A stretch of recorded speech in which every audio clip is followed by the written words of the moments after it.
Hi ಎಲ್ಲರಿಗೂ ನಮಸ್ಕಾರ. ನಾನು ನಮ್ಮ ಕನಸು ಎಪಿಸೋಡ್ ಫಸ್ಟ್ ಆಗಿರುತ್ತೆ ಇದು. ನಾನು ಲಾಸ್ಟ್ ವ್ಲಾಗಲ್ಲೇ ಹೇಳಿದ್ದೆ ನಿಮಗೆ. ಅಪ್ಕಮಿಂಗ್ ವ್ಲಾಗ್ಸ್ನಲ್ಲಿ ನನ್ನ ಮಗಳ ಬಗ್ಗೆನೇ ನಾನು ಕನ್ಸೀವ್ ಆದಾಗ ಹೇಗಿತ್ತು ನನ್ನ ಜರ್ನಿ ಅನ್ನೋದನ್ನು ಹೇಳ್ತೀನಿ ನಿಮಗೆ ಅಂತ. ನಾನು ಕನ್ಸೀವ್ ಆದಾಗಿಂದ ನಾನು ಡೆಲಿವರಿ ಆಗೋವರೆಗೂ ನಮ್ಗೆ ಹೆಣ್ಮಗು ಬೇಕಂತಲೇ ತುಂಬ ಆಸೆ ಪಟ್ಟಿದ್ವಿ. ನಾವು ಎವ್ರಿ ಟೈಮ್ ದೇವರಲ್ಲಿ ಬಿಡ್ಕೋವಾಗೂ ಕೂಡ ಹೆಣ್ಮಗುನೇ ಇರಲಿ, ಫಸ್ಟೇ ಹುಟ್ಟೋದಿದ್ರೆ ಹೆಣ್ಮಗುನೇ ಆಗಲಿ ಅಂತ ಎಲ್ಲರೂ. ಆದರೆ ನಾನು ಪ್ರೆಗ್ನೆಂಟ್ ಆದಾಗ ಸ್ವಲ್ಪ ಸ್ಕಿನ್ ಎಲ್ಲ ಕ್ರ್ಯಾಕ್ ಎಲ್ಲ ಆಗಿಬಿಟ್ಟಿತ್ತು.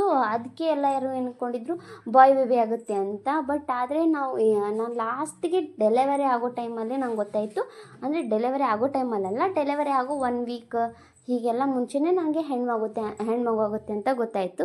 ಅದು ಹೇಗೆ ಏನು ಅನ್ನೋದನ್ನು ನೆಕ್ಸ್ಟ್ ಬರೋ ಲಾಗಲ್ಲಿ ಹೇಳ್ತೀನಿ. ಇವಾಗ ಫಸ್ಟ್ ನಾನು ಕನ್ಸೀವ್ ಆದಾಗಿಂದ ನಾನು ಪ್ರೆಗ್ನೆಂಟ್ ಇದ್ದಾಗಿಂದ ನಮ್ಮ ಯಜಮಾನ್ರಿಗೆ ಕೇಳ್ತಿದ್ದು ಒಂದೇ ಮಾತು, ನಾನು ಹೆಣ್ಮಗು ನಮಗೇನಾದರೂ ಹೆಣ್ಮಗು ಆಯಿತು ಅಂದರೆ ನಾನು ಇದೇ ರೀತಿಯಾಗಿ ನೀವು ಕೇರ್ ಮಾಡ್ತೀರಾ ಯಾವಾಗಲೂ ಇದ್ರೂ, ಇಲ್ಲ ಆವಾಗ ಹೆಣ್ಮಗು ಹುಟ್ಟಿದ್ಮೇಲೆ ನಾನು ಕೇರ್ ಮಾಡೋದು ಬಿಡ್ತೀರಾ, ನಿಮ್ಗೆ ಬೇಕಿರೋದೇ ಮಗಳು ಸಿಕ್ಬಿಟ್ಲ ಅಂದರೆ ನೀವು ಅವರು ಒಂದು ಪಾರ್ಟಿ ನಾನೊಂದು ಪಾರ್ಟಿ ಆಗ್ತೀನಿ ಅಂತ.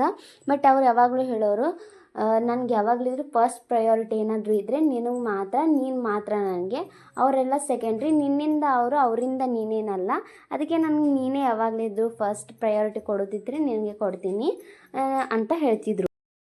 ಲಾಸ್ಟ್ ಇಯರ್ ಇದೇ ಟೈಮಲ್ಲಿ ನಾವು ಯಲ್ಲಮ್ಮಗುಡ್ಡಕ್ಕೆ ಹೋಗಿದ್ವಿ.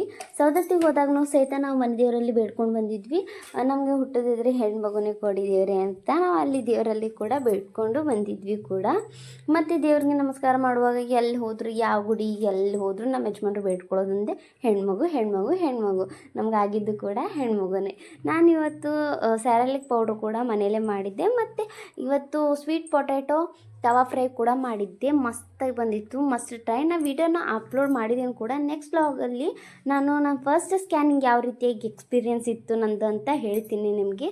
Keep watching. Thank you for watching.